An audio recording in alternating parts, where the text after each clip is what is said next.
श्री जी steno Vrindavan. जय श्री राधे। रामधारी गुप्ता खंड 1 प्रतिलेखन संख्या 92 गति 120 शब्द प्रति मिनट। प्रारंभ करें।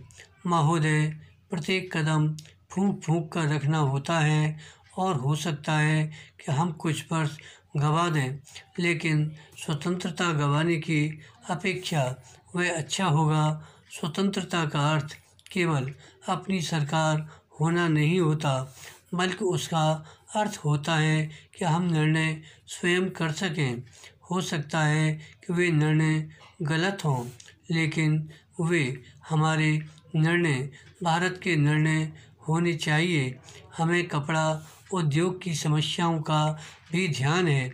आपने आधुनिकीकरण के लिए विदेशी सहायता की आवश्यकता को स्वीकार किया है। योजना आयोग ने कपड़ा उद्योग के लिए एक कार्यकारी दल नियुक्त किया था, जिसने इसकी समस्याओं पर विचार किया। बराम सिद्धांत रूप में यह निर्णय किया गया कि वित्तीय उपकरणों के द्वारा धन उपलब्ध कराया जाए। हम अब वित्तीय संस्थाओं से बातचीत कर रहे हैं कि इन उद्देश्यों के लिए उधार की शर्तें कैसे उदार बनाई जा सकती हैं। विराम। पैरा। आपने बंगलुरु की घटनाओं और मुंबई में लिए गए हमारे कुछ निर्णयों की भी चर्चा की है। विराम। आप यह भूल गए हैं कि वे निर्णय वास्तव में कांग्रेस द्वारा पिछले आम चुनावों के शीघ्र बाद किए गए थे। उन पर कार्यसमिति में विचार विमर्श और एक राय से सहमति हुई थी और बाद में उन्हें अखिल भारतीय कांग्रेस कमेटी ने स्वीकार किया था। बंगलुरु में हमने केवल मोटे तौर पर नए सिरे से दिशा निर्देश दिया था। विराम।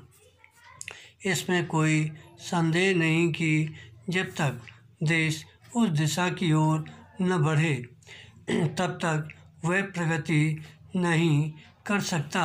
मैं नहीं समझती कि आदर्शवाद और व्यावहारिकता को एक दूसरे से अलग किया जा सकता है। सभी देशों को अपनी प्रगति किसी न किसी सिद्धांत पर आधारित करनी होती है। प्रश्न केवल यह नहीं है कि भारत में क्या हो रहा है, बल्कि प्रश्न परिवर्तन की उस लहर का है जो दुनिया भर में देखी जा सकती है। या अनुशासन और धैर्य के अभाव के बारे में काफ़ी कुछ कहा गया है। मैं समझती हूँ कि इन शब्दों का प्रयोग करने से पहले आपको इनका अर्थ ठीक से समझ लेना चाहिए। आप शायद इसे अनुशासन कहेंगे कि इंग्लैंड में लोगों से बेगार ली जाती थी, उनसे दुर्व्यवहार किया जाता था, या छोटे छोटे बच्चे अंधेरी खानों में काम करने के लिए जाते थे और अंधे होकर बाहर निकलते थे। जब वे इन सब के प्रति विद्रोह करते थे तो आप शायद उसे अनुशासनहीनता कहेंगे।